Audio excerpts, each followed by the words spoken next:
सिद्धेभ्यः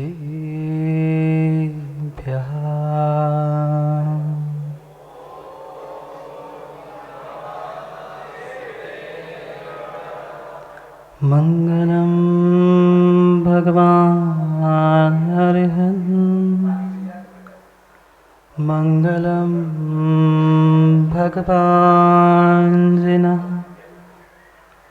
मंगलम प्रथमाचार्यो मंगलम ऋषभेश्वरा मंगलम भगवान वीरो मंगलम गौतमो गणी मंगलम कुंद कुंदार्यो जैन धर्मोस्तु मंगलम सर्वमंगलमांगल्यं सर्वकल्याणकारकं प्रधानं सर्वधर्माणां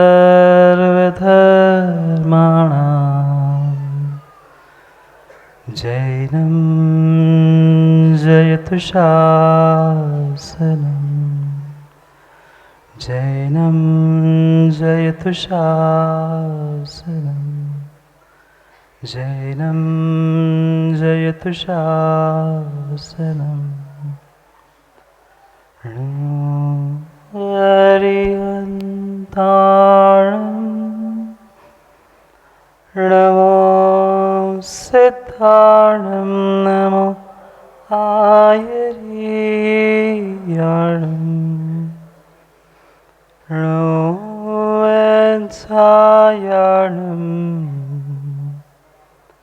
नमो लोय सर्वसाहुनम्।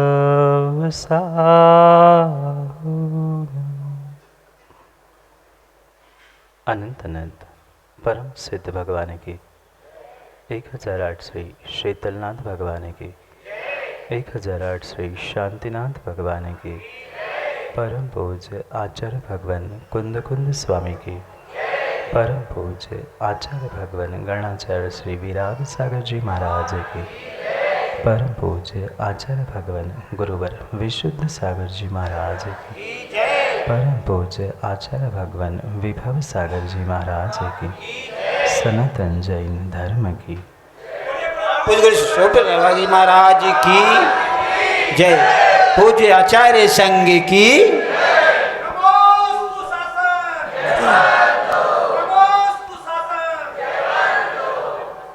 अंतिम तीर्थेश वर्तमान स्वामी के शासन में हम सभी रास्ते और उनकी ये पावन पीयूष देशना हम सभी के लिए परम उपकारी। अनादिकाल से हमारी आत्मा में जो जन्म जरा और मृत्यु रूपी रोग लगे उन रोगों का उपशमन करने वाली कोई परम औषधि है तो वह एकमात्र यह जिनवाणी। भव्यात्माओं, एक जीव रथ पर बैठा था। आंखों से टप टप पानी बरस रहा था। हाथ में धनुष था। सामने लड़ने के लिए सेना तैयार थी। कुछ समय का ही अवकाश था युद्ध प्रारंभ होने के लिए, पर जो मुख्य धनुर्धर था उस सेना का जो नेता था वो ही हताश होके आंखों से आंसू टपकाते हुए बैठा था। सारथी खड़ा होता है और पूछता है, क्या हो गया? कुछ क्षण में तुम्हें इस सेना को परास्त करना है और तू ही आंखों से पानी बहाता बैठा। वो कहता है कुछ क्षण आप उठ के देखे तो, आप नीचे बैठे हो, मैं रथ के ऊपर हूँ, मुझे तो पूरी सेना दिख रही है, आपको क्या? वो कहता है आप ही तो सेना के कर्णधार हो और आप ही हथियार डाल के बैठोगे तो सेना क्या करेगी? आप मुखिया हो, उठो, युद्ध करना है, सामान्य बात नहीं है। वो कहता है सही बात है, युद्ध तो करना है, पर युद्ध परायों से नहीं है, युद्ध अपनों से है। युद्ध अपनों से है, क्या किया जाए समझ में नहीं आ रहा। क्योंकि माँ ये पक्का है, जब युद्ध अपनों से होता है तो हारना ही समझदारी होती है। हारना ही समझदारी होती है अविनाश जी, जब युद्ध अपनों से होता है, और जीतना तब आवश्यक होता है जब युद्ध अपने से होता है। अंतर समझ में आया वकील साहब?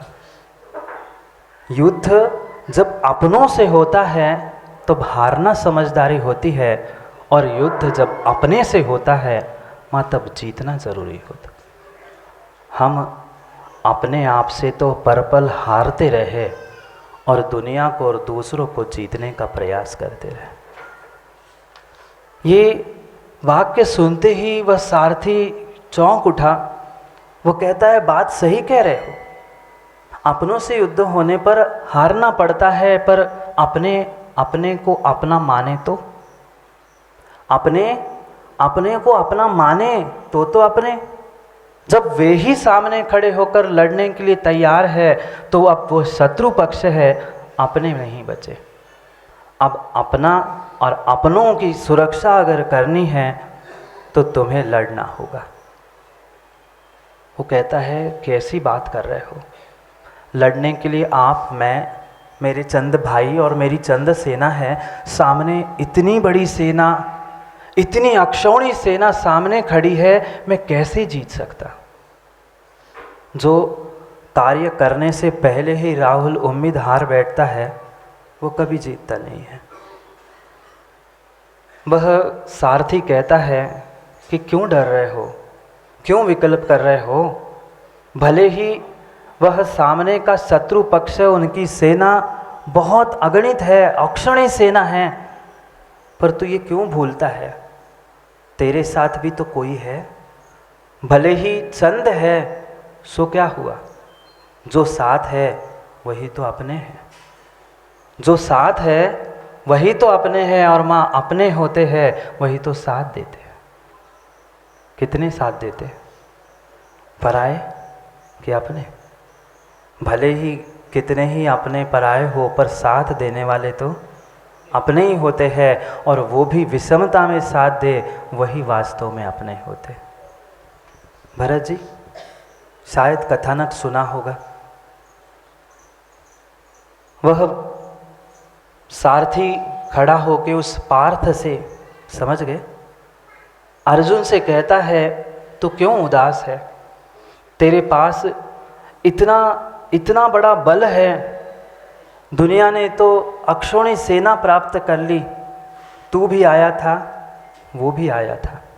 माँ याद करना महाभारत की वो घटना, जब वह नारायण कृष्ण लेटे थे और दो जीव पहुँचे थे। दोनों को ये लग रहा था कि मुझे सेना मिल जाए, मुझे सहयोग मिल जाए, क्योंकि युद्ध किस में था जय कुमार जी? परायों में नहीं था, युद्ध अपनों के साथ था। दो भाई सामने खड़े होकर लड़ने जा रहे थे और मदद मांगने पहुंचे थे उस नारायण श्री कृष्ण के पास, हमें सहयोग चाहिए। एक पैरों के पास खड़ा था और एक सर पे खड़ा था। नींद जैसी ही खुली, कृष्ण उठ के देखते हैं और सबसे पहले अर्जुन से पूछते हैं, बेटा बोल तो क्यों आया है? पीछे सर पे जो खड़ा था, सर पे कौन खड़ा होता है? नहीं, सर पे कौन खड़ा होता है? वो तो कथानक में दुर्योधन था, वो तो पता है, पर सर में वही अहंकारी खड़ा होता है जो विनय नहीं सीख पाता। अहंकार से युक्त वह अकड़ में खड़ा था और कहता है कि आप उससे कैसे बात कर रहे हो, पहले तो मैं था। क्या कह रहा था? पहले तो मैं आया था, मैंने इतना सब कुछ किया और आप उनको सबसे पहले पूछ रहे। भाई सीधी सी बात है, जिस पर दृष्टि पहले पड़ेगी, जो विनय से युक्त होगा, बात तो उसकी मानी जाएगी। फिर भी श्री कृष्ण ने कहा कोई बात नहीं, कोई बात नहीं, कोई बात नहीं, मान लिया तू पहले आया था, तू मेरे सर पे भी खड़ा था, पर कोई बात नहीं, तू ही मांग ले। अर्जुन से पूछा भाई बता, तुझे पहले मैंने कहा पर तू ही बोल कि तुझे पहले मांगना है कि उसे। अर्जुन समझदार था। अर्जुन समझदारी से कहता है कोई बात नहीं, हम तो आपके हैं ही, आप हमारे हो ही, उसको जो मांगना है पहले वो मांग ले, बचा हुआ मैं ले लूँगा। श्री कृष्ण ने कहा भाई देख, दो बातें हैं, एक तरफ ये 11 अक्षौणी सेना और दूसरी तरफ मैं अकेला। जो सर पे खड़ा था कौन? सर पे खड़ा था कौन? अहंकार, दुर्योधन। वो कहता है मैं अकेले से क्या करूँगा, मुझे तो 11 अक्षौणी सेना चाहिए। अर्जुन मन ही मन खुश हो गया। वो कहता है बहुत अच्छी मांगी, बहुत भली मांगी, मुझे तो एक नारायण ही काफ़ी है। माँ आज तक आपने क्या मांगा भगवान से भी? जब भी भगवान से और गुरु से मांगने की बात आई, हम भी हाथ फैला के मांगते हैं क्या? 11 अक्षौणी सेना। इंद्रिय के विषय 5 इंद्रिय, 5 इंद्रिय के विषय और मन, ये 11 अक्षौणी सेना मांगते रहे। आज तक परमात्मा रूपी आत्मा और भगवान को हमने भी कभी नहीं मांगा। अर्जुन मन में ही मन खुश हो गया। वो सोचने लगा चलो उसने 11 अक्षौणी सेना मांग ली, मुझे तो भगवान के रूप में ये नारायण कृष्ण मिल गया, मुझे तो एक ही काफ़ी है। भरत जी 11 काम में नहीं आते, अगर एक परमात्मा और एक आत्मा तुम्हारे साथ है तो 3, 13 और 9, 11 वाले कोई भी इंसान काम में नहीं आते। मन ही मन खुश हो गया। पुनः दूसरी बारी आई, जैसे ही आए श्री कृष्ण ने पूछा कि भाई तू बोल, अब तुम्हें क्या मांगना है? वो कहता है भगवान मुझे तो बिना ही मांगे मिल गया। जो भगवान का और गुरु का सच्चा शिष्य होता है, स्वयं उसे बिना मांगे ही सब कुछ मिलता है। किसी को मांगना पड़ता है और सम्यक दृष्टि जीव को बिना मांगे ही झोली भर जाती है। वो यही कह रहा था मुझे जो चाहिए था वो मिल गया। मुझे तो मेरे भगवान मेरा इष्ट चाहिए था, मैंने उस इष्ट को प्राप्त कर लिया, आप उसे अक्षौणी सेना दे दे। कृष्ण ने याद दिलाया कि तूने ही तो मुझे मांगा था, तब तुम्हारे पास भी मौका था, मैं भी कुछ दे सकता था, पर तूने मुझे मांगा, तब तुम अक्षौणी सेना को क्यों नहीं मांगा?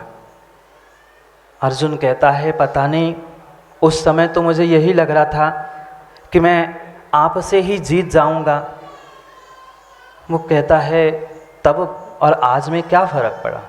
वो कहता है कम से कम आप नारायण जी रथ के ऊपर आके देखे तो, इतनी बड़ी सेना है, मैं कैसे लड़ूंगा? आप और हम और मेरे 4 भाई, मेरे पास कौन है? चंद हजार की सेना इतनी अक्षौणी सेना के साथ कैसे लड़ पाएगी? वो कहते हैं डरना मत, अगर तुम्हारे पास अटल श्रद्धान अटल विश्वास है, सच्चे देव शास्त्र गुरु को तुम अगर मानते हो, तो कभी भी जीवन में डरने की आवश्यकता नहीं। सच्चा सम्यक दृष्टि जीव तो वही होता है जो गुरु की आज्ञा को सर्वोपरि मानते हुए अपना सब काम छोड़कर पहले गुरु की आज्ञा का पालन करता है, क्योंकि उसके ही पास वह श्रद्धा की शक्ति होती है जो परिपूर्ण रूप से अपने जीवन को बदलने का काम करती है। अर्जुन पुनः उदास होकर बैठने को ही था, जो सारथी बनकर नारायण श्री कृष्ण बैठा था, वह उठ के खड़ा होकर कहता है उठ, ये बैठने का समय नहीं है, तुम्हें लड़ना है, तुम्हें युद्ध करना है, और तुमने स्वयं ने अपने हाथ से मुझे मांगा है। हमें हारना नहीं है। कितने ही दुनिया के संकट सामने आ जाए, कितनी ही चुनौतियां सामने क्यों ना आ जाए, ये पक्का है जितनी चुनौतियां ज़्यादा आती है उतना ही कार्य उत्कृष्ट और श्रेष्ठ होता है। वो कहता है डरो मत, खड़े हो जा। वो कहता है कितनी हवा भरोगे, मैं खेद खिन्न हो चुका हूँ, मैं क्या भाइयों को परास्त करूँ, कितनी इतनी अक्षौणी सेना को जीत लूँ। वो कहता है एक बार खड़े तो हो जा, तूने मुझे सारथी चुना है ना, तुमने मुझ पे विश्वास किया है ना। अर्जुन कहता है हाँ विश्वास तो किया है, पर क्या करूं। वे कहते बस खड़े तो हो जा। अर्जुन कड़ाक से खड़ा होता है और श्री कृष्ण हाथ के इशारे से कहीं इंगित करते हुए बताता है कि देख वहाँ दूर तुम्हें कोने में पूर्व दिशा में कुछ दिख रहा है। अर्जुन कहता है हमें तो कुछ नहीं दिख रहा।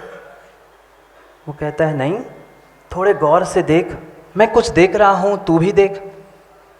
कहते नहीं दिख रहा है। वो कहते नहीं नहीं दिख रहा है, एक नहीं दो दो है।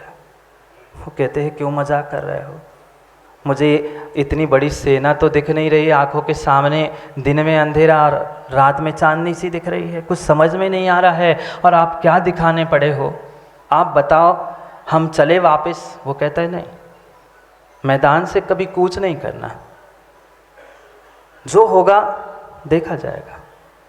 वो बस तू एक बार गौर से देख, पूर्व दिशा में तुम्हें कुछ दिखेगा। वह गौर से जब देखता है, उसने दो मुनिराज देखे। क्या देखा उन्होंने? अर्जुन ने और श्री कृष्ण ने दोनों ने पूर्व दिशा से आते हुए उस दो मुनिराजों को देखा। श्री कृष्ण ने पुनः पूछा क्यों, सामने से कुछ दिखाई दे रहा है?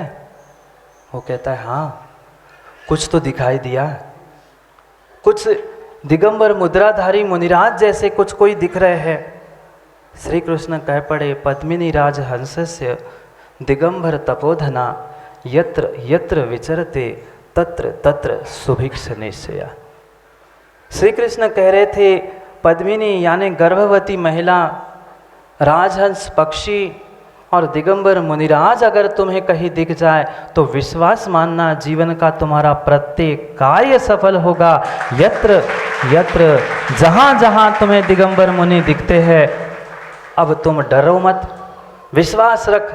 जैसे मेरे पे विश्वास किया था उससे कई अधिक विश्वास दिगंबर मुद्राधारी मुनिराजों पे कर। अब तुम्हें दो मुनिराज सामने से आते हुए दिखे हैं, अब तुम्हें डरने की आवश्यकता नहीं है। चाहे 11 अक्षौणी सेना हो, चाहे 1100 अक्षौणी सेना तुम्हारे सामने खड़े हो, चाहे अपने हो चाहे पराए हो, विश्वास मानना सामने से जब दिगंबर मुनि तुम्हारे सामने आते तुम्हें दिख रहे हैं, तुम्हारी विजय निश्चित है। ये तुम्हारा विजय निर्धारित करने के लिए दो मुनिराज आए हैं। जैसे ही दिगंबर मुनि की वह महिमा को उस पार्थ ने अर्जुन ने सुना, वह जोश से भरकर वह जैसे ही युद्ध का शंखनाद होता है। आगे की कथा सबको पता ही है। वहाँ तो उस अर्जुन को और श्री कृष्ण को मात्र 2 निर्ग्रंथ मुनिराज मिले थे, और यहाँ हमारे विदिशा चातुर्मास के लिए 12-15 दिगंबर मुनिराज पहुँच गए। ये विकल्प करने की आवश्यकता ही नहीं है, ये तो हमारा चातुर्मास शुरू होने से पहले ही हम सफलता प्राप्त कर चुके, वास्तव में हारने से पहले ही हम जीत चुके। क्योंकि आचार्य भगवंत विभव सागर जी पूरे संघ को लेकर जो आज अपनी सरलता और सहजता का परिचय देते हुए निर्ग्रंथ की अगवानी कर रहे थे, मुझे तो कल से बहुत सारे लोग कह रहे थे कैसे होगा, क्या होगा। बहुत सारे लोग तो लाने से पहले ही सोच रहे थे राहुल महाराज कैसे चतुर्मास होगा, कब बिहार में इतने स्वास्थ्य खराब, कैसे पहुंचोगे। मैंने कहा कोई विकल्प करने की आवश्यकता नहीं। कल तो सब लोग बहुत देर तक बैठे रहे, मैं तो जाके सामायिक करने बैठ गया था, क्योंकि मुझे अविनाश भाई विश्वास था कि जैसे ही दिगंबर मुद्राधारी पिछी कमंडलधारी सामने से आते हुए देखते ही मात्र हजारों की सेना वह 11 अक्षौणी सेना पर भारी पड़ गई थी। वह हम 3 मुनिराज और इतने मुनिराजों के दर्शन जैसे ही मिले तैसे आत्मा और परमात्मा भी तृप्त हो गए कि अभी तो वह वर्षायोग चातुर्मास प्रारंभ होने को काफ़ी समय है, पर उसके पहले ही जब दिगंबर मुद्राधारी के दर्शन मिल गए, ये हमारा परम परम परम सौभाग्य ही है कि वह मात्र निर्ग्रंथ ही क्या, साक्षात आचार्य भगवान तृतीय परमेष्ठी ही जब सामने बैठे हैं तो ये पक्का पक्का निर्णय है उनके आशीर्वाद से ये हमारा विदिशा का चतुर्मास सफल नहीं सफलतम होगा, इसमें कोई विकल्प करने की बात नहीं। क्योंकि ये आचार्य भगवंत ऐसे आचार्य भगवंत है कि जिनके पास रहकर कई बार आचार्य श्री के साथ ही हमने इनका बहुत सारा वात्सल्य प्राप्त किया। और वास्तव में यही निर्ग्रंथ मुनिराजों का ये वात्सल्य हुआ करता है कि एक दिगंबर मुनिराज को देखकर वह दूसरे मुनिराज अपना पिछी का उठाकर नमोस्तु प्रति नमोस्तु करते हैं। ये ही वास्तव में जिन शासन की और नमोस्तु शासन की परंपरा है जिसे आचार्य भगवान ने वह जीवंत और जयवंत करने का प्रयास किया। क्योंकि ये तो शायद विदिशा वालों ने कई बार देखा होगा कि एक मुनिराज दूसरे मुनिराज की अगवानी करते हैं। मैंने भी समाचार भेजा था कि आचार्य भगवंत आज थोड़ा सा विराम ले, हमें आने में विलंब हो रहा है, हम आपकी अगवानी करें।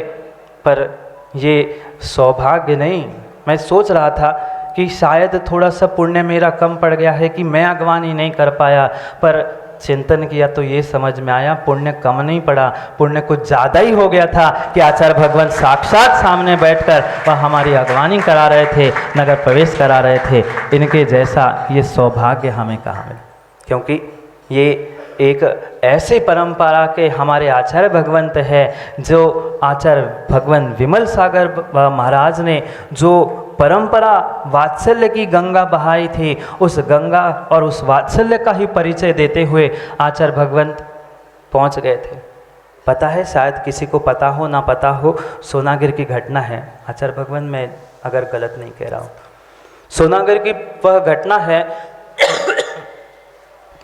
आचार्य भगवान विमल सागर जी अपने स्थान में विराजमान थे और जो गणाचार्य विराग सागर जी थे वह पहुंच रहे थे और अगवानी के लिए सब समाज सब साधु तो पहुंच ही गए, पर आचार्य भगवान विमल सागर भी पीछे पकड़ कर पहुंच गए। उनका शिष्य पूछता है कि भगवान, मुझे ये अचरज की बात समझ में नहीं आई, हमने तो आज तक यही देखा था कि एक मुनिराज की अगवानी करते हैं, शिष्य गुरु की अगवानी करता है, पर ये उल्टी गंगा आपने कहाँ से बहाई? आप गुरु हो, मैं शिष्य हूँ, आप मेरी अगवानी करने आए? क्या सुंदर माँ उत्तर आचार्य भगवान विमल सागर जी ने दिया था। आचार्य भगवान विमल सागर जी कहते हैं, बेटा मैं शिष्य की अगवानी करने थोड़ी आया। शायद भरत सागर जी थे, विराग सागर जी थे। तो वे जैसे ही आए, विराग सागर जी कह रहे थे कि ये उल्टी गंगा क्यों बहाई? शिष्य गुरु की अगवानी करता है, गुरु अपना आसन छोड़ के शिष्य की अगवानी करने आए। विमल सागर जी कह रहे थे कि नहीं बेटा, मैं किसी शिष्य की अगवानी करने नहीं पहुंचा था, मैं तो अरिहंत की मुद्रा की अगवानी करने पहुंचा था। मेरे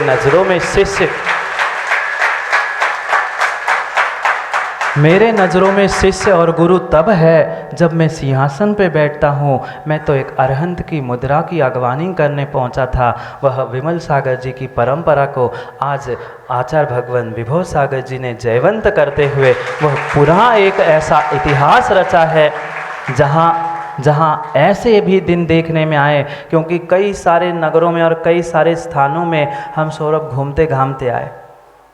हाँ, जब एक श्रावक एक धर्मात्मा से मिलना नहीं चाहता, एक मंदिर एक वेदी पे पूजा नहीं करना चाहता, ऐसे समय में एक आचार्य भगवंत अपने संघ को लेकर किसी छोटे से मुनिराज की अगवानी कर रहे हैं, मिलन हो रहा है। ये विदिशा का ये 4 कल्याण घूमे ना, चार कल्याणक भूमि तो थी ही अरिहंत विहार के अध्यक्ष जी, और तुम्हारा अरिहंत विहार तो कैसे पवित्र हो गया, सोच लो।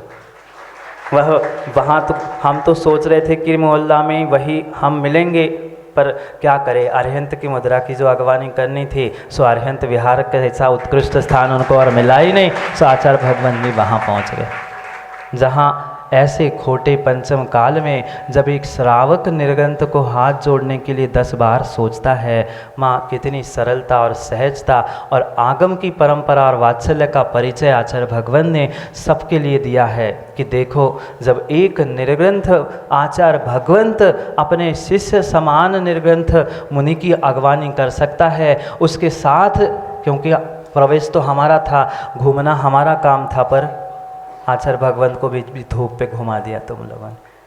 पर ये उनकी सरलता और सहजता है कि सोचो और विचार करो, जब एक आचार्य भगवंत निर्ग्रंथ मुनि की अगवानी कर सकते हैं, नमोस्तु करते हुए उन्हें नगर में प्रवेश करा सकते हैं, फिर श्रावकों का कितना कर्तव्य है और क्या करना चाहिए, इसका विचार आप सबको करना है। क्योंकि समय रोटी बनाने का हो गया, माताओं की तुरंत मंडी हिल गई। रोटी तो माँ कई जन्मों से और कई वर्षों से बनाते आए हैं, अपने आप को भगवान बनने की कला सीख लो। क्योंकि भगवान के पास पहुँचाना, गुरु के पास पहुँचना, ये फिर भी आसान है, पर भगवान बनने की कला सीखना बहुत कठिन है। संसार की प्रत्येक कला हमने सीखी, प्रति समय जब हमने मांगने का प्रयास किया, 11 अक्षौणी सेना मांगी, एक आत्मा और एक परमात्मा कभी नहीं मांगा। क्योंकि हम संख्या देखते, हम संख्या से निर्णय करना चाहते हैं, वह संख्या से निर्णय लोकसभा, राज्यसभा और तुम्हारे कौन से इलेक्शन है, पंचायत के चुनाव, इसमें तो फिर भी संख्या बल से जीत हार हो सकती है, पर यहाँ संख्या से नहीं, यहाँ श्रद्धा से हाथ और जीत होती है। संख्या कम ज़्यादा होना, हार जीत होना, ये तो चुनाव का काम है, पर यहाँ जिसने अपने श्रद्धा का सही चुनाव सही समय पे कर लिया है, वही सही समय को समझकर अपने आप को समयसार या कम से कम समयसार उपासक श्रावक तो बना ही सकता है। क्योंकि आचार्य भगवान का आशीष भी हमें प्राप्त करना है। कितना बड़ा सौभाग्य मैं अपने आप का मानता हूँ कि वह भी ऐसा सौभाग्य है कि जहाँ लोगों को एक गुरु का आशीर्वाद मिलने के लिए विकल्प होता है, और हमारे लिए तो आचार्य भगवान विश्व सागर जी का आशीर्वाद तो परोक्ष रूप से था ही, पर प्रत्यक्ष रूप से चातुर्मास निर्विघ्न हो, इसलिए आशीर्वाद देने के लिए साक्षात आचार्य भगवान विभव सागर जी आए। ये उनकी सरलता, उनका वात्सल्य ही है कि उनकी ऐसी ही अनुकंपा और ऐसा ही आशीर्वाद सदैव हमारे ऊपर बना रहे। और ये जो वात्सल्य की परंपरा और गंगा आपने बहाई है, ऐसी सरलता और ऐसा ही वात्सल्य हमारे भीतर भी रहे, जिसके निमित्त से हम भी इस जिन शासन और नमोस्तु शासन को जयवंत करने का पुरुषार्थ करते रहे।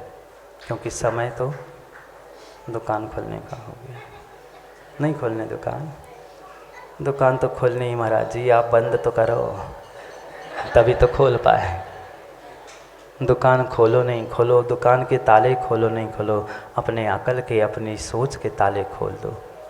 जिसने अपनी सोच को, अपनी बुद्धि को, अपनी दृष्टि को विशाल करने का निर्णय किया है, वो ही इस संसार में, इस धरा पर मिलकर एक श्रेष्ठतम कार्य करता है। ये शीतलनाथ भगवान का और इस शीतलनाथ भगवान के ये ऐसी चमत्कारी भूमिका ही आश्चर्य है कि सोचा ही नहीं था कि हम भी, जैसे विहार हुआ था जय कुमार जी, हम तो सोच रहे थे पता नहीं अब पहुंच भी पाएंगे कि नहीं पहुंच पाएंगे। बीच में तो ऐसे ही लग रहा था कि शायद पहुंच भी पाए कि नहीं पहुंच पाए, पर जैसे ही ये विदिशा की चार कल्याणक भूमि जिले में जैसे ही प्रवेश किया, पता नहीं यहाँ की वर्गणा और यहाँ की भक्तों की भक्ति का ही चमत्कार था कि कल तो ऐसे लग रहा था, क्यों यश सो रहे कि सुन रहे, कल तो जैसे ही विहार हुआ 12 बजे तो ऐसे लग ही नहीं रहा था कि आज विहार भी हो पाएगा, ऐसी गर्मी थी। और जैसे ही 3 साढ़े 3 बजे और एकदम से ऐसी हवा बूंदाबांदी होने लगी, और चलते चलते तो ये यश कह रहा था पता नहीं विदिशा वालों ने क्या जादू कर लिया है महाराज जी, उन्होंने शायद स्वर्गों के इंद्रों के साथ भी सेटिंग कर ली है क्या? हाँ, आप पहुंचने से पहले ही वहाँ शायद कल पानी भी गिरा ना विदिशा में। क्यों गिरा पता है? वे स्वर्गों के देव भी इतने खुश हो गए थे कि निर्ग्रंथ मुनिराज पधार रहे हैं। वे सोच रहे थे कि घर की माताएं थोड़ी सी प्रमादी हो गई है, वे अपने अपने घर को ही सींचेगी। किसको सींचोगी माँ? रंगोली बनेगी, चौक पूरेगा, घर भी सींचेगा, तो कितना छोटी सोच हो गई है। तो अपने दरवाजे तक ही, अपने आंगन तक सींचेगी। वे स्वर्गों के देवों ने सोचा क्यों ना मुनिराज पहुंचने से पहले ही हम पूरे विदिशा का ही सिंचन कर ले। जो मल रोड पे था वह बाहर उस पानी की बूंदों से रोड तो साफ हो गई होगी ना। रास्ता और रोड तो उस पानी की बूंदों से साफ हो गया, पर अब जो 4 महीने जिनवाणी की बूंदें गिरेगी उसे हमें अपने आत्मा को और अपने जीवन को भी साफ करने का पुरुषार्थ करना है। इसलिए शायद वे बूंदें यहाँ गिरी, वहाँ तो बहुत कम गिरी, पर ऐसी हवा चल रही थी। साथ चलने वाले बच्चे कह रहे थे कि शायद पीछे से विदिशा वालों ने कोई प्रेशर लगाया है। जैसे प्रेशर से हवा चलती ना, इतनी प्रेशर से हवा पहले 2-4 दिन तो साइड से इधर से चल रही थी, पर कल हवा पीछे से चल रही थी। कह रही थी जल्दी तो पहुंचो महाराज। वो बहुत लोग देख रहे थे, राह देख रहे थे। माँ पहुंचना तो था ही, पहुंचना तो था ही। जब चंदन बाला ने चौकपुर के आंखों में पानी भरा था, सबरी ने भी जब चौकपुर के झूठे बेर तैयार करके रखे थे, और फिर विदिशा के माताओं ने जब चौकपुर के रखे थे, वहाँ तो राम पहुँचे थे, वहाँ तो महावीर पहुँचे थे, और पंचम काल के मुनिराज आपके विदिशा में ना पहुँचे, ऐसा हो ही नहीं सकता था। ये अद्भुत आपकी भक्ति और आपका ये समर्पण ही आपके जीवन के लिए एक उत्कृष्ट कार्य करने वाला हो सकता है।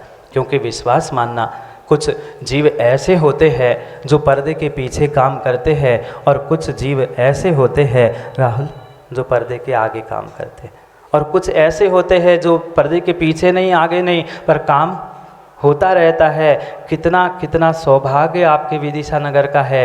एक जो अभी आप आगवानी में देख रहे थे विद्यासागर नवयुवक मंडल, वे वहाँ से जैसे ही विदिशा नगर में पहुँचे वहाँ से आगवानी कर रहे थे, और एक मंडल ने वहाँ से विदिशा तक लाने का सौभाग्य प्राप्त कर लिया। दोनों ने मिलकर जो उत्कृष्ट काम किया, ऐसे ही दोनों मिलकर, क्योंकि वासपूज्य की पूरी टीम विहार करते हुए वह वहाँ तक ले आई, और वहाँ से विद्यासागर नवयोग मंडल यहाँ तक विराजमान करने के लिए ले आया। ये दोनों का ऐसा ही तालमेल हमेशा बना रहे, और मिलकर हम अपने आत्मा के कल्याण की कुछ बातें। मेम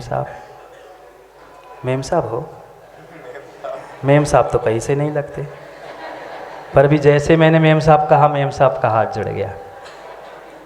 सोचना और विचार करना, हमें बहुत कुछ और बहुत कुछ समझना है। समय की अपनी सीमा है। आज तो विलंब हो गया, पर कल पुनः हमें समय पे समझना है। चंद पंक्तियों के साथ विराम लेता हूँ, क्योंकि आचार्य भगवंत स्वयं कवि हृदय है, और उनके बगल में बैठे बैठे कुछ तो अंश आना ही चाहिए। इसलिए उनके आशीष से चंद शब्दों के साथ विराम लेते हैं। जो आपकी आज की भक्ति और उत्साह देखकर जो लगा, उसे चंद शब्दों में पिरोया है, उसको बस समझते हुए विराम लेते हैं। करके गुरुवर की अगवानी नगर में खुशी अछाई है। करके गुरुवर की अगवानी नगर में खुशी अछाई है। देख भक्ति का सैलाबे, भक्ति का देख सैलाबे, मन में यह बात आई है। जैसे मानो पपीहे ने बूंद सावन की पाई है। जैसे मानो पपीहे ने बूंद सावन की पाई है। शबरी ने राम को पाया, शबरी ने राम को पाया, ये लौट सारंग आई है, लौट सारंग आई है, लौट सारंग आई है। जैसे बनिया सारंग आते ही खुश होता है, पपीहा पानी की बूंद देख के खुश होता है और सबरी राम को देख के खुश हुई थी, ऐसे विदिशा के भक्त निर्ग्रंथों की आगवानी करके खुश हुए हैं। वह खुशियाँ हम द्विगुणित करने का पुरुषार्थ करते रहेंगे। समय को समय पे समझने का प्रयास करें। आचार्य भगवान विभव सागर जी के चरणों में त्रिवार भक्ति पूर्वक यही निवेदन है, अगर कुछ चूक भूल हुई हो, क्योंकि वे महान आचार्य भगवंत और कहाँ हम क्षुद्र तीन मुनिराज, पर ये सरलता और सहजता से जो आपने इस विदिशा को वात्सल्य और जिनागम की परंपरा का जो बोध कराया है, ये ऐसा ही आशीष हम तीनों पर भी बनाए रखना, और हमारा ये आने वाला इस विदिशा का वर्षा योग भी आपके आशीर्वाद से, आपके दर्शन से निर्विघ्न और मंगलमय हो। इसी भावना के साथ परोक्ष रूप से आचार्य भगवंत विशुद्ध सागर जी के चरणों में और प्रत्यक्ष रूप से आचार्य भगवंत विभव सागर जी के चरणों में त्रिभक्ति पूर्वक नमोस्ते करते हुए यही आशीष की अपेक्षा है कि आपके आशीष से, आपके आशीर्वाद से हमारा ये तत्वार्णव वर्षा योग सफल हो, मंगल हो। इसी भावना से समय को समय पर समझने के लिए समय पे मिलते हैं, क्योंकि समय पे किया गया काम समय को दिलाता है। बोले भगवान महावीर स्वामी।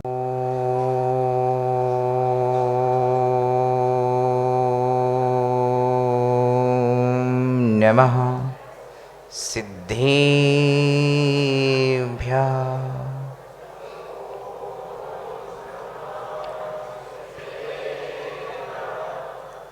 नासीतिलाश्चन्दनचन्दिरश्म्यो नागाङ्गिमम्भो न चार्यष्ट्या यथा मुनिस्ते नगवाक्यरश्म्या समाम्बुगर्भा शिशिराभिपश्चिता समाम्बुगर्भा शिशिराभिपश्चिता।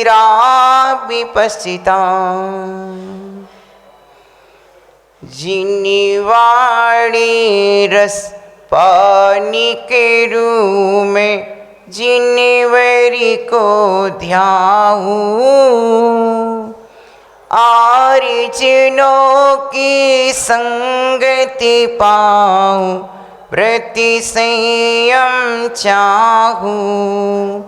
गुणी जनों के सदी गुणी गाऊं, जिनिवरी वरी दो।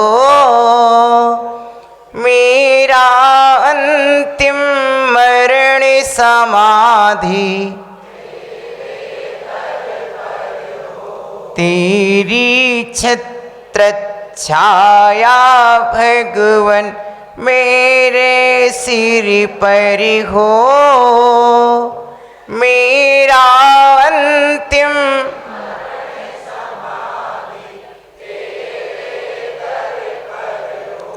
भद्री बाहु सम गुरु हमारे, हमें भद्रता दो।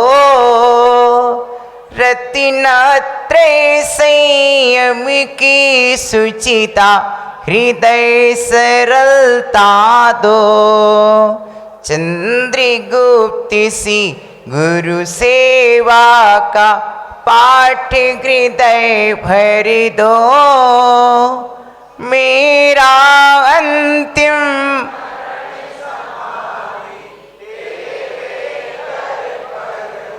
तेरी छत्र छाया भगवन मेरे सिर पर हो। मेरा अंतिम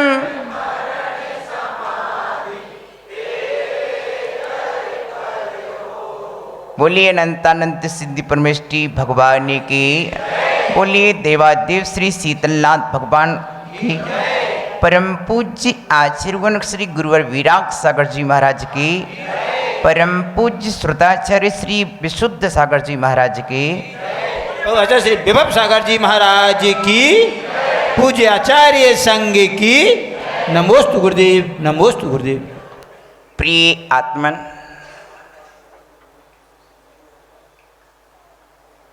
श्री देवादिदेव शीतलनाथ भगवान की समोसरण भूमि, कल्याणक भूमि, तीर्थ भूमि भद्दलपुरी भेलसा विदिशा में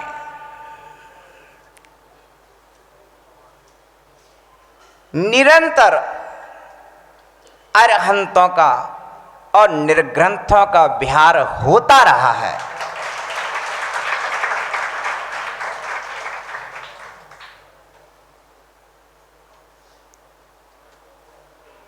ये समोसरण भूमि है और समोसरण में शीतलनाथ भगवान का समोसरण।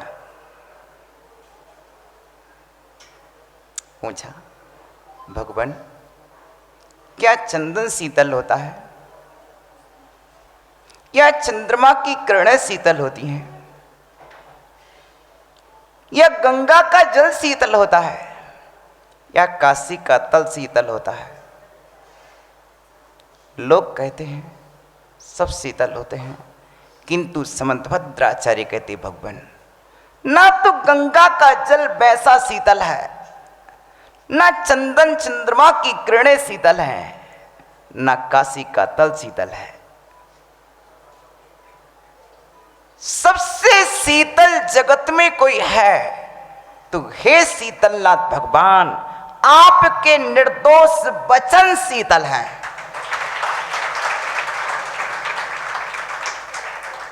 प्रिय आत्मन, संप्रत्यस्ति न केवली किलकलौ क्षेत्रे जगत द्योतिका। श्री पद्मनंदी आचार्य पद्मनंदी पंचविंशतिका ग्रंथ में लिखते हैं कि इस कलिकाल में इस भरत क्षेत्र को प्रकाशित करने वाले कैवल्य कलाओं से विभूषित करने वाले तीर्थंकर भगवान साक्षात में नहीं है।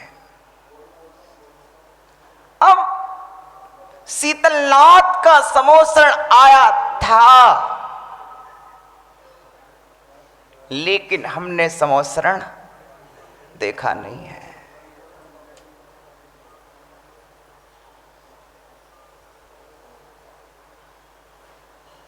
ऐसे समय में उन भगवान की वाणी और भगवान की वाणी को आत्मसात करने वाले ये निर्ग्रंथ मुनीश्वर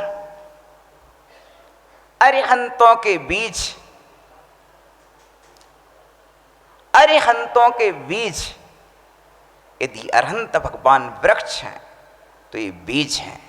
बीज के बिना वृक्ष नहीं होता, बीज के बिना वृक्ष, निर्ग्रंथ के बिना कोई अरहंत नहीं होता। पहले बीज होता है, बाद में वृक्ष होता है। पहले निर्ग्रंथ होता है, बाद में अरिहंत होता है। अरिहंत विहार वालों, विदिशा में तो सदा अरिहंतों का विहार हुआ है, निर्ग्रंथों का विहार हुआ है। धन्य है ये पावन धरती।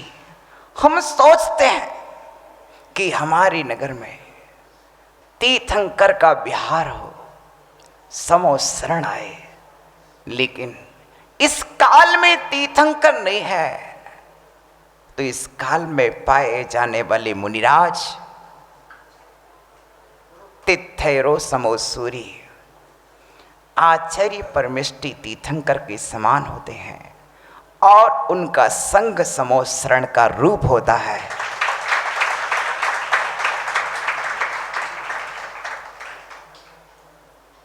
नगर में साधु संघ का आना समोसरण का आना है और गुरु के प्रवचन होना दिव्य ध्वनि का खिरना है। प्रिय बंधुओं, जहां निरंतर देशना हुई है, ऐसा प्रदेश ये विदिशा है। यहाँ की मिट्टी में देशना के संस्कार हैं, यहाँ के पानी में देशना के संस्कार हैं। यही कारण है भारत देश में कहीं भी पहुंच जाना,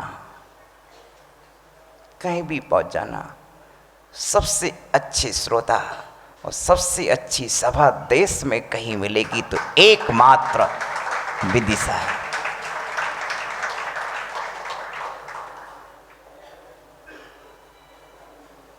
सुरेश वकील साहब जी,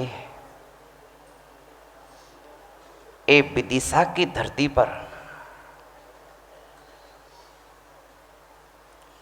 श्रमणों का विहार, ये उदयगिरी की गुफाएं,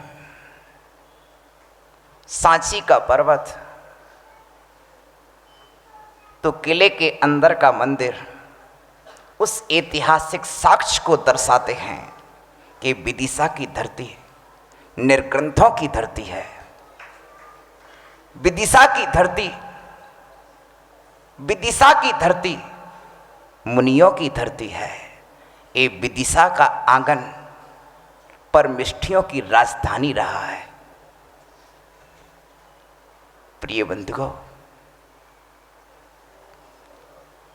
इस धरती से देशना होती है तो पूरे विश्व को मिली है। शीतलनाथ की देशना इस धरती पर गूंजी थी तो पूरे विश्व को मिली थी। अभी हमारे महाराज आयुष्मान सुप्रभ सागर जी श्रमण बोल रहे थे। प्रवचन में दो गलती कर गए। उन्होंने बोला था कोई गलती हो तो बता देना, मैं बता देता महाराज। सबसे पहले तो एक गलती कि हम छोटे मुनिराज हैं, दूसरी हम क्षुद्र हैं। महाराज,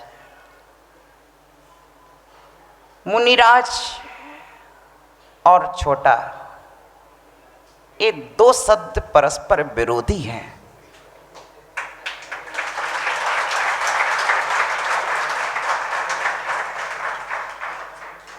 ये शब्द आपने आकार की अपेक्षा कह दिए तो फिर मैं आपसे छोटा दिख रहा हूं, या आपने कोई प्रकार की अपेक्षा कह दिए। जैन शासन में छोटे बड़े की महिमा है ही नहीं। जैन शासन में तो नानम चेठा तदो जेठा। सुरेश भाई, वकील साहब जी, नानम चेठा तदो जेठा। भैया, यदि हम छोटा कहेंगे तो मंदिर की प्रतिमाओं को भी हमको छोटा बड़ा कहना पड़ेगा, क्योंकि पारसनाथ की प्रतिमा शीतलनाथ भगवान की प्रतिमा से छोटी है।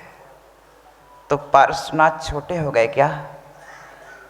शीतलनाथ बड़े हो गए क्या? बोल दो भैया, कौन छोटा कौन बड़ा? बोलो भैया। याद रखना, याद रखना, कुंद स्वामी जब सीमंदर स्वामी के समोसरण में पहुंचे तो वहां के चक्रवर्ती ने सीमंदर स्वामी के सिंहासन के नीचे दृष्टि डाली, देखा कोई जीव है और उसे दया दृष्टि से हाथ पर उठाया तो देखा कोई मनुष्य की आकृति वाला जीव है। ऐसा जीव मैंने कभी देखा नहीं है। तब चक्रवर्ती बोला, हे सीमंदर भगवान,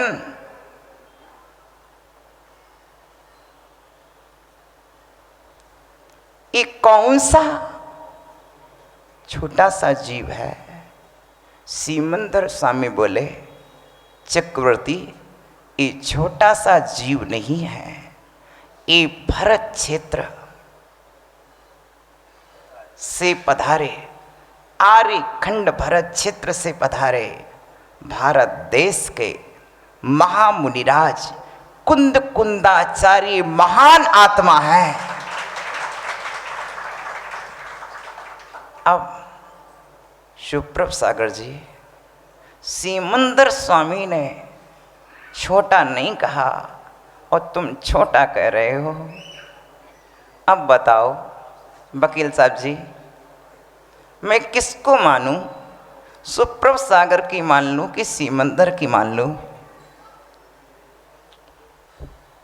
सीमंदर स्वामी ने चक्रवर्ती को कहा, ए आकार में लघु पर बुद्धि में विशाल, आकार में लघु पर आचार में महान, आकार में छोटे पर आचार में बड़े, एक कुंद कुंद भगवान है भैया। इसलिए लघुता बनी रहे पर छोटा मान के बेटा हीनता मत लाना। लघुता बनी रहे पर छोटा मान के हीनता मत लाना। जिसने क्षुद्र भाव छोड़ दिए वो कभी क्षुद्र नहीं होता है। जिसने क्षुद्र भाव छोड़ दिए वो कभी क्षुद्र नहीं होता है। जिसने क्षुद्र आचरण का त्याग कर दिया वो कभी क्षुद्र होता ही नहीं है भैया। क्षुद्र तो वो होता है जिसका क्षुद्र आचरण हो, लेकिन जिसका आचरण शुद्ध हो और जिसका गुरु विशुद्ध हो वो क्या क्षुद्र हो सकता है?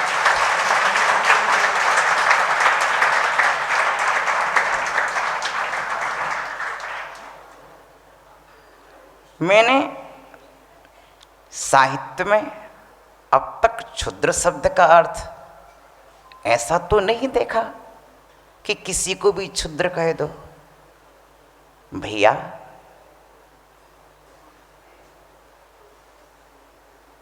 जीवन में आचरण की पवित्रता यदि आ चुकी है वकील साहब जी, ये जैन दर्शन है। यहाँ 33 सागर का जीव सर्वार्थ सिद्धि में बैठा रहता है और 8 साल 8 अंतर मुहूर्त का आत्मा समो शरण में अरहंत भगवान बन के विराजता है।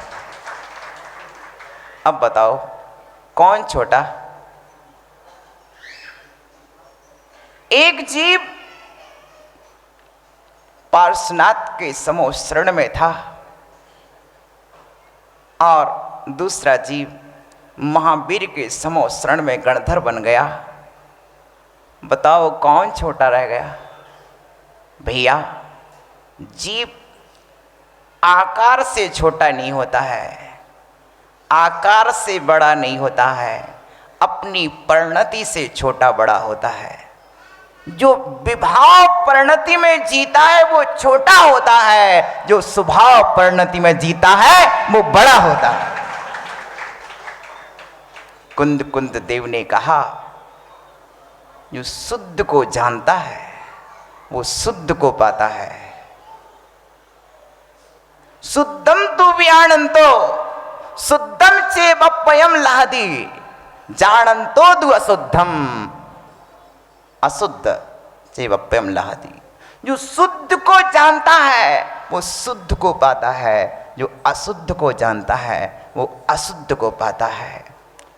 भैया अपन को तो शुद्ध को ही जानना है, क्योंकि शुद्ध होना है।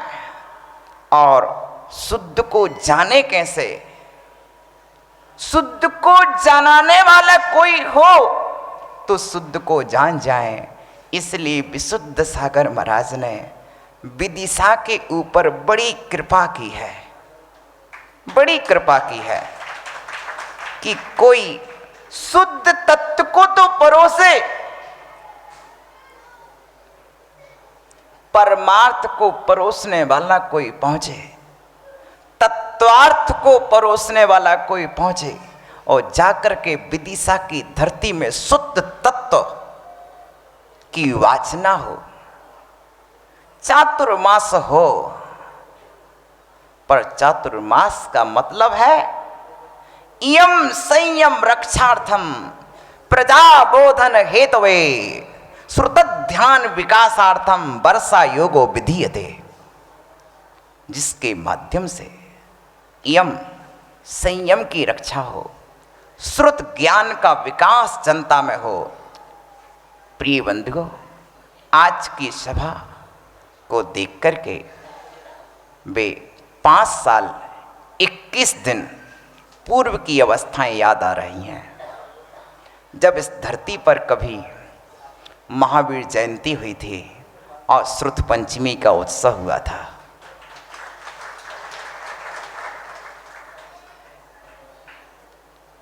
श्रुत पंचमी का उत्सव ये विदिशा की धरती कभी भूल नहीं पाएगी।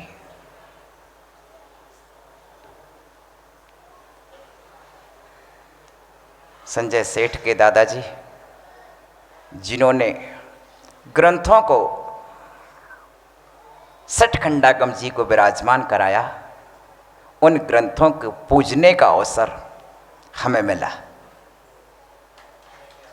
पूजने का अवसर, पढ़ने का अवसर। सठखंडागम की वाचना इस धरती पर हुई थी। समय सार की वाचना प्रातः काल होती थी। वकील साहब, क्या करूं, तो मैं भूल नहीं पाता हूं। कहीं भी रहूं, एक बार सुरेश वकील की याद तो आ जाती है। जब जब समय सार खोलता हूं और सभा में कोई प्रश्न करता है तो वकील साहब की याद आ जाती है। ये विदिशा के गौरव रहे और अनेक भव्य आत्माएं इस विदिशा की धरती पर, जिन्होंने पिछली वाचना में बड़ा योगदान दिया। विनम्रता की मूर्ति।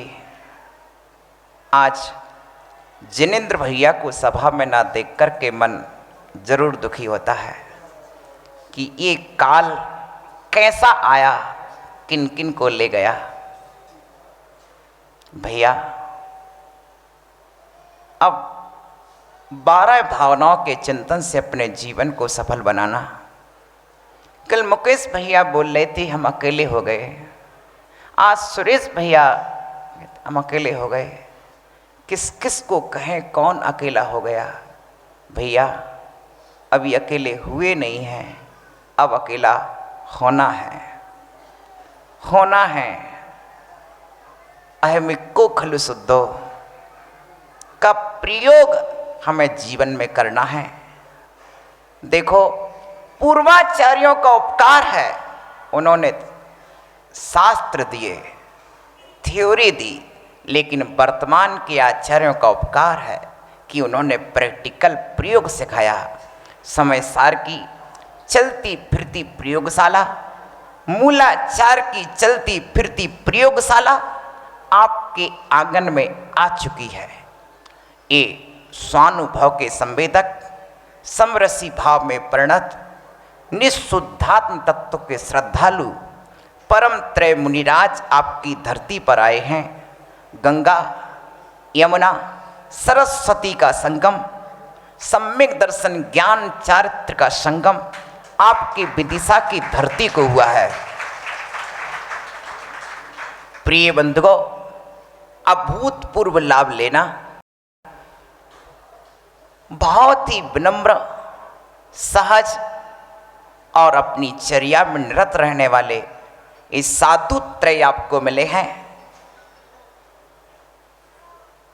जैसी महाराज ने गलती की वैसी आप नहीं करना। महाराज ने अपने आप को छोटा भी कह लिया, क्षुद्र भी कह लिया, लेकिन कभी भूल से भी आप महाराज को छोटा मत मान लेना, आप मत मान लेना। वो अपने आप को छोटा कहेंगे तो महान। प्रिय बंधुओं, अपने जीवन को कृतकृत्य करने के लिए, तारने के लिए ये मुनिराज आए हैं।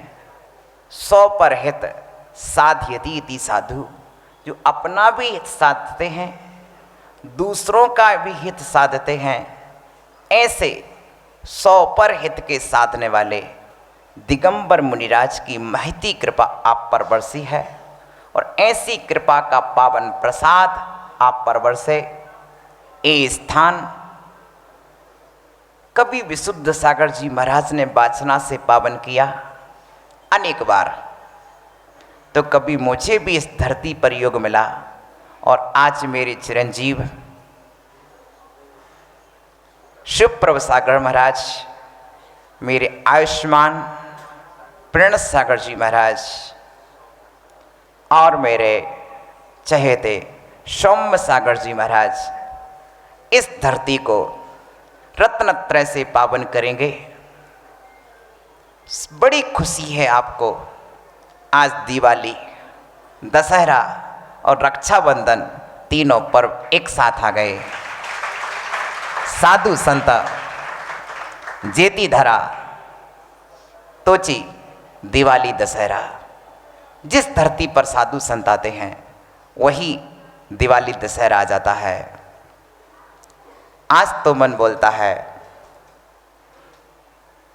पल्ली भैरी का भी संत समागम, पल्ली भैरी का भी संत समागम, लाता खुशहाली, मानो रक्षा बंधन आया आई दिवाली, मानो रक्षा बंधन आया आई दिवाली।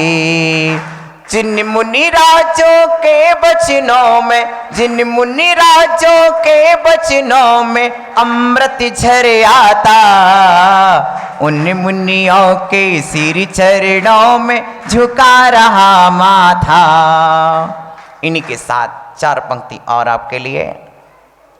रत्नात्रय के धारी मुनिगण, रत्नात्रय के धारी मुनिगण जहाँ विचरते हैं, परम तपस्या के परमाणु वहाँ बिखरते हैं, परम तपस्या के परमाणु वहाँ बिखरते हैं। बिना बनाए तीर्थ बने हैं, ये आपकी धरती पर चलते फिरते तीर्थ आए हैं। बिना बनाए तीर्थ बने हैं, आत्म साधना से मेरा जीवन सफल हुआ है, श्रमण वंदना से मेरा जीवन सफल हुआ है, तीर्थ वंदना से। इसी महामंगल भावनाओं के साथ विदिशा के जिन भव्य पुरुषों ने पूरी जनता के पुण्य को जगाया है, वे सब सौभाग्यशाली हैं, और जिन्होंने बिहार में बहुत सहयोग किया उन सब के लिए मेरी अनंत अनंत आशीष। अब ये पूंजी आपको संभाल के रखना है और इसका लाभ उठाते रहना है। देखो, बीज को डबलिया में बंद करके रखोगे तो उतने ही रहेंगे, और बीज को जमीन में फेंक दोगे, बो दोगे तो कई वृक्ष बन जाएंगे। इस तरह से महाराज अपने ज्ञान के बीजों को अपनी डबुलिया में नहीं रखना, इस जमीन में बो देना, तो आपके ज्ञान के बीज ज्ञान के कल्प वृक्ष बन करके उगेंगे, इन सभी के हृदय को आह्लादित करते रहेंगे।